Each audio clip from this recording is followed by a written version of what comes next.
Where did this idea of manifestation come from? That's exactly what we're talking about today on the podcast. You're listening to Ariana Rollins, and this is Mindful Manifesting. Before we get started, I have a big announcement. Well, I think it is.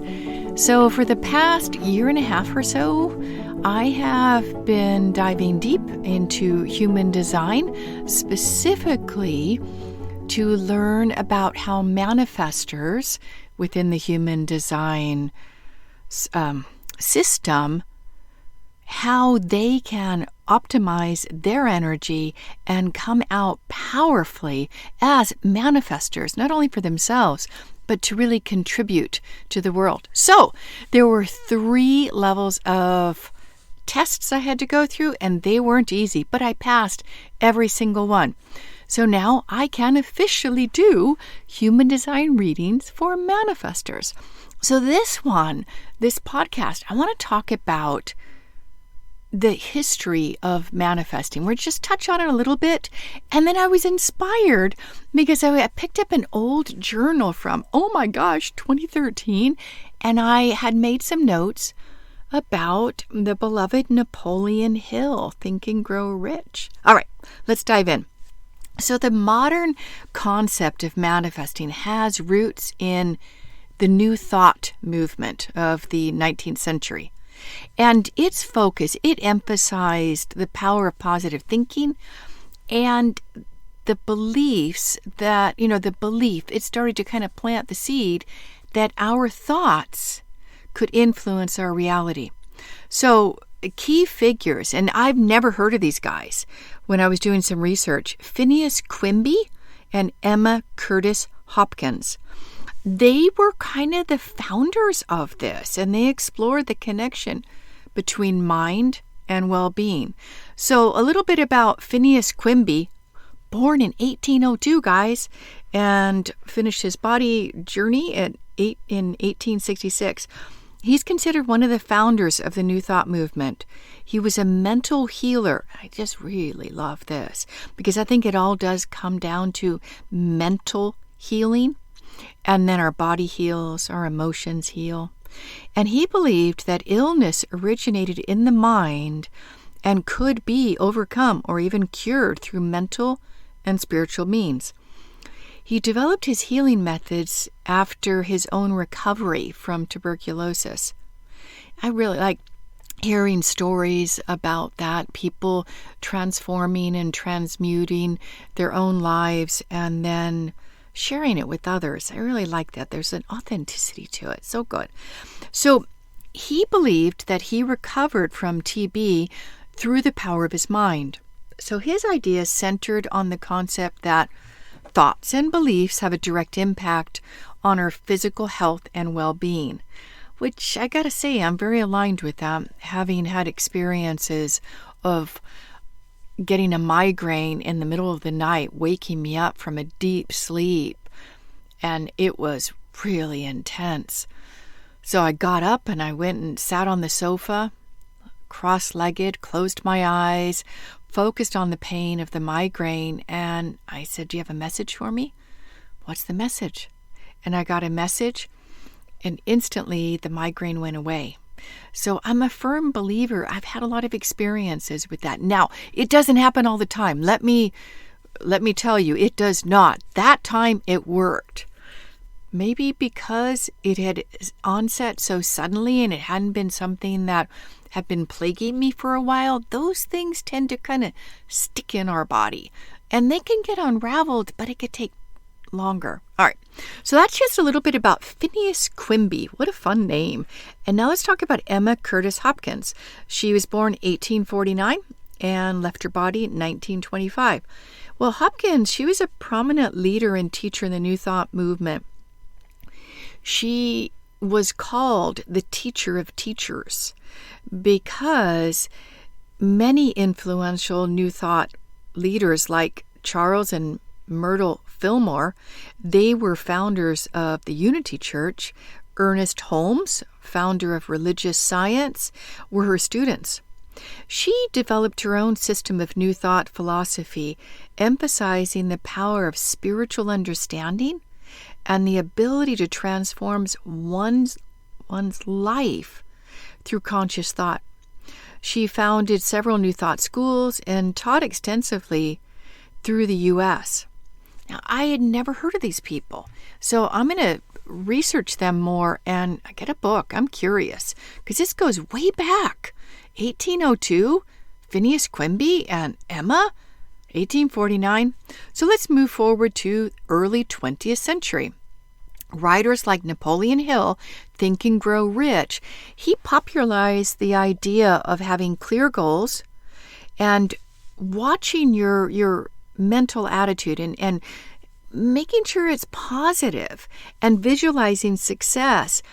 And his whole body of work was Think and Grow Rich, that if you visualize success, you maintain a positive mental attitude, it could lead to material wealth and personal achievement. That's a lot of the foundation of the work that I do comes from Napoleon Hill. And then let's go a little fast forward to The Secret, released, I think, 2007 by Rhonda Byrne. She wrote a book and there was a film. Now, this is where I think we kind of went off a cliff with manifesting. Now, this is just my personal view. Her philosophy, it brought a lot of interest to the subject, but there's a lack of scientific evidence supporting her premise of the law of attraction and the potential for those ideas to promote victim blaming and discourages action taking. In my experience, it's lightweight. And I think this is just my personal view that when something has a lot of power and potential to transform lives, something will get inserted into the conversation to downgrade it, to dismantle the true power and potential. And I think that's what happened, 2006, 2007 with her work. Now she says, the law of attraction, positive thoughts attract positive experiences, while negative thoughts attract negative experiences. Now, of course, I've summarized it. There may be more depth to her work, but I really think that she kind of planted the seed of doubt and credibility in this whole field of manifesting, and I don't think that's great at all. So I'd like to kind of dive into a little bit about the notes that I made from Napoleon Hill, Think and Grow Rich. And when I read books, one of my techniques to integrate it is to write it out in my own words. Sometimes I will do an argue stretch. When I'm reading something, I'll argue with the author so that I can get deeper insights, because I, in the past, have taken on board things that authors have written or speakers have talked about without having discernment, without digesting the material. So that's one of my things that I do now is I do this argue stretch. So this is kind of my summary of what caught me about the book. Persistence. And persistence, if we think about it as a state of mind, it can definitely be cultivated. And if you're looking to be more persistent, then where in your life can you start to do that? Maybe persistence could be, you guys always hear my stories of the dog, right? The dog is one of my biggest teachers here right now on the planet. So persistence, I can witness it in the dog. When he wants to go smell something, and then I find out there's like a dried up chicken bone he's got in his mouth. Dogs are persistent. They know what they want, and they go after it, and they will yank on the leash unless they're really well trained and they're tuned into the owner. So where do you want to develop more persistence? Where do you want to not give up? And I think looking at the area where you want to be more persistent in your goals is really going to help you with your manifesting. Because sometimes, and I think we can all be like this, when we hit a point of what can feel like failure or discouragement, it's not coming to us fast enough, we can give up.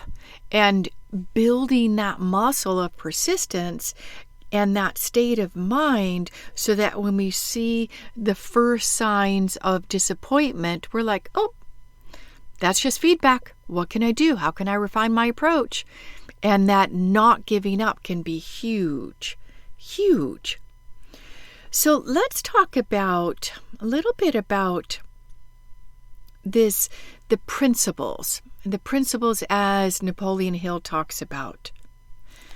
And these are very aligned, interesting. I think probably the person who started the work that I became a student of way back when in 2002, cybernetic transposition, Stuart Lichtman, I think he kind of modeled it in terms of his presentation and his book based on Napoleon Hill. There's a real alignment here. So let's talk about these principles. First, knowing what you want. You know I talk about that a lot. And 2, tapping into that desire. Really feeling the emotions. Maybe not the emotions, because not all of us are emotional beings or in human design emotionally defined, but you can tap into the desire, why you want it, how's your life going to change. And 3, self-reliance. Now that's an interesting one, because I do believe sovereignty, self-reliance, it empowers us to make the changes in our life we want. If we rely on something outside of us, like the government changing, the economy changing, our partner changing, our child changing, our dog changing, we give power away to that. So being self-reliant means, what can I learn from this? How can I change my approach? Okay, number 4, the definiteness of your plan. Now, I don't like that word as much, but being clear where you're going and by when. One of the things in the work that I teach, the superachiever objective, is you target something very meaningful, very desirable, and it can have a difficulty level of all the way up to a 10, but it's definite. It's very clear, and you have very clear time frame when you want to create this. Now, I will tell you, it ups the ante. More of the resistance, more of the beliefs, more of, using my term, blocks can be elevated or excavated, rise like cream to the top, because you're pushing the envelope, my friends. When you want to accomplish something that's a 10 in difficulty, extremely desirable, and you want to do it in 90 days, you can imagine it's a fast track to personal growth, fast track to manifesting your desires and what you want. Okay, principle number 5, accurate knowledge. And I think of this as self-knowing. Self-knowing, accurate knowledge of yourself, your strengths, your weaknesses. We're all growing, we're all learning.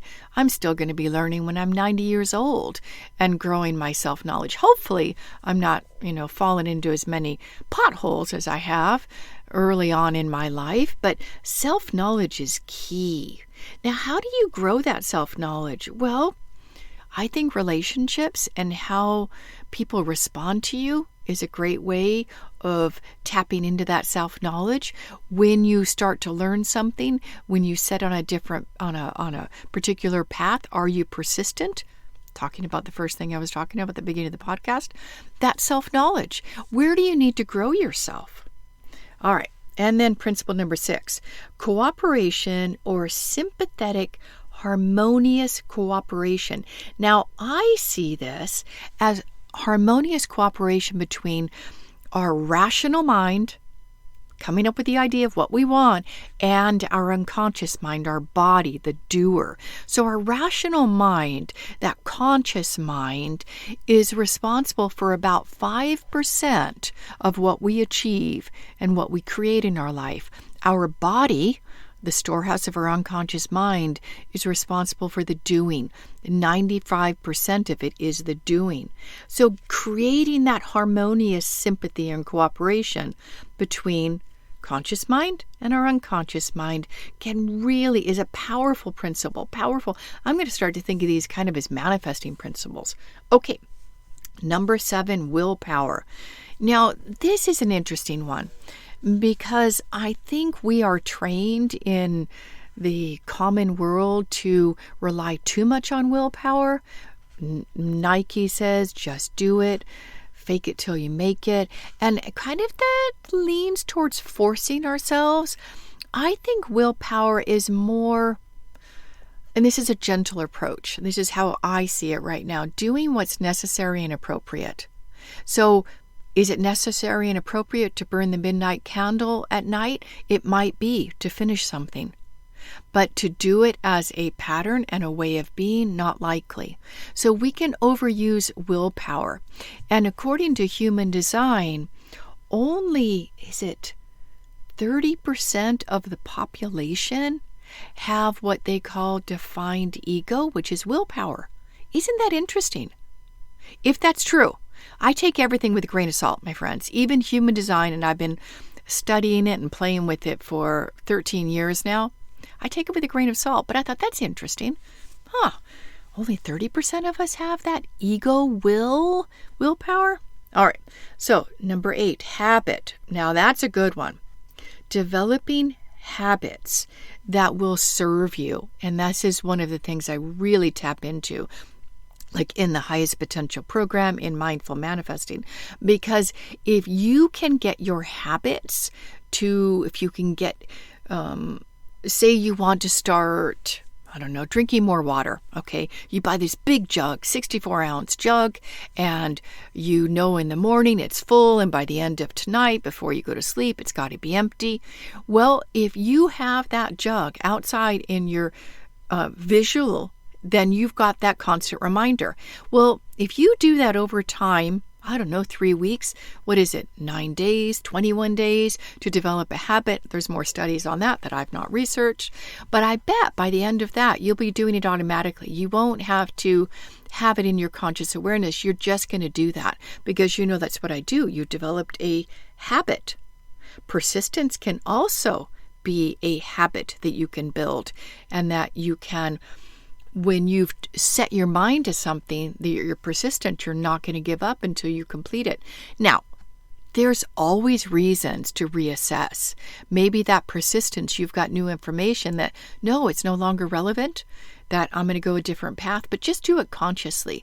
Don't let the unconscious mind, that 95% powerhouse, that doing part, make the decision. And that's why I am so passionate about blocker clearings, because it lets you be the decider. It lets you consciously choose whether you're going to let something go or not, or you're going to be persistent. Okay, principle number 9. Power of the mastermind. Oh, no, that's a good one. A group of individuals, and I think Napoleon Hill started that story, actually. I think it's in his book, where he got together. I'm not sure if he did. I'm not going to repeat the story because it's not completely accurate in my mind, and I don't want to put something out there that I don't have accurate recall. But let's just say the power of like-minded people targeting change in their life, targeting what they want. Now, I think there's this huge push in the coaching realm of masterminds and people paying $15,000, $20,000 a year to play with people who are playing a big game. Nothing wrong with that. I don't think they need to charge that much money. I think it's a lot of money. That's just my personal view, because I think you can have a mastermind with a best friend. You can have a mastermind with a business bestie, someone you check in regularly with, and they can help you hold the best version of yourself. Now, those are the masterminds. My best friends do that for me. When I'm being hard on myself, they'll call me out on it. They'll recognize it. Because we've known each other for so many years, they can remind me of my wins when I've forgotten. So a mastermind can do that. And also, if you're targeting something meaningful, significant, changes you want to make in your life, then they can help you hold that space for you. Not beat you up, but hold that space because they see the best in you. So masterminds they're very powerful. And that if they're aligned and sympathetic to your desire, whatever it is you want to create in the 3D world, they can be almost likened to a third mind. They can hold that focus for you.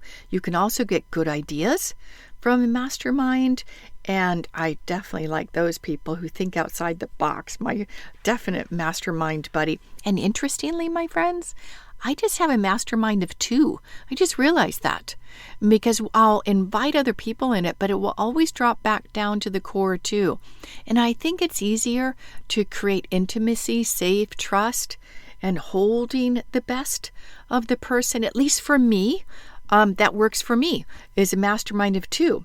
But for you, if you want to explore this, maybe you find the people who just seem to see the best in you and they are up-leveling their life. I think that's a key quality. They're on the leading edge of growing themselves because then they're going to be able to be a champion for you when you're maybe talking harshly about yourself or giving up on things. Okay, principle number 10, enthusiasm. Oh, this is so good. Enthusiasm. It can channel faith, energy. It can get your body into action. Because if you look at enthusiasm, if you look at the core word theos, enthusiasm, theos, it's that tapping into spirit, tapping into God, and being infused with the energy.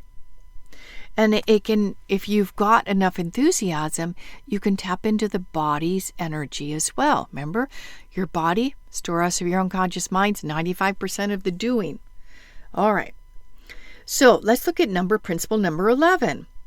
Now, unconscious mind is the term I use. A lot of people use subconscious mind. If you think about it, it's a field of energy. It's a field of power that's not in the physical world. And when you tap into that, you've got access to intelligences. You, in a way, bringing in some Dr. Joe Dispenza work, is that you get outside of time and space when you are working with your unconscious mind. You are able to create from the field, as he calls it, quantum field, or what is it, the other teacher of this work, the law of attraction, what she calls it. My brain, I just thought, it escaped me. Anyway, Abraham Hicks, the field of, sorry about that. My brain didn't come up with the word. But tapping into more than your physical experiences, more than your physical senses, your eyes, your ears, your nose, your smell, your sense of touch, when we tap into the unseen, then we are really accelerating our manifesting. And that's something I love to empower and support people, because I've been studying it since my early 20s. Well, no, not early 20s, mid-20s. I've been fascinated with the unseen and relying on that to be often my teacher versus learning from a person, because it's almost as though there's that energy I could call my true self, my higher self, the unseen part of me. And it's a powerful teacher. And when I'm aligned, when I'm tapped into that desirability of what I want to bring and the target is clear, I can harness the support of, we could say, my intuition, my true self. We could say my higher self is that seat of integrity, keeps me on track with my principles, my values, my integrity. It will make sure whatever I'm working on is do no harm for myself and for others. So I think it's a superpower, connecting and aligning with that unseen force of ourselves, spirit, true self, higher self. And that's how I like to work with manifesting. And it's very tangible, it's strategic, it's thought out, it's giving you guidance and not just simply asking for what you want and letting it go, which is, I think, a real downturn in what the woman who brought the work The Secret to. I think it really dismantled a lot of the power and authority of this work. And it's one of my passions, one of my missions, to bring that authority back to it and maybe cleaning up the term manifesting. So when we think of it, we don't think of it as airy-fairy and lightweight. Because, my friends, I'm not airy-fairy or lightweight by any means. No one who's met me has ever said that. But I'm in this field. All right. So as we start to wrap up, just want to thank you for having me in your earbuds. Maybe you're working out. Maybe you're driving to work. Maybe you're taking the kids to a play date or something. But I appreciate you. And I don't take you for granted that you're tuning in to the podcast. Thank you so much. And if you would like to kickstart your manifesting journey, you can go to mindfulachiever.com, and that you can get your free gift there, little meditation and a little workbook. It's really good. It's something I do regularly for myself after all these 23 years I've been doing this. And also all the episodes of the podcast is on there, so you can listen to it there too. And you can do a search if you're looking for something in particular. So much love. Thanks for listening. Bye for now. Oh, I almost forgot. When you confirm yourself, you chart your own path to success. So much love.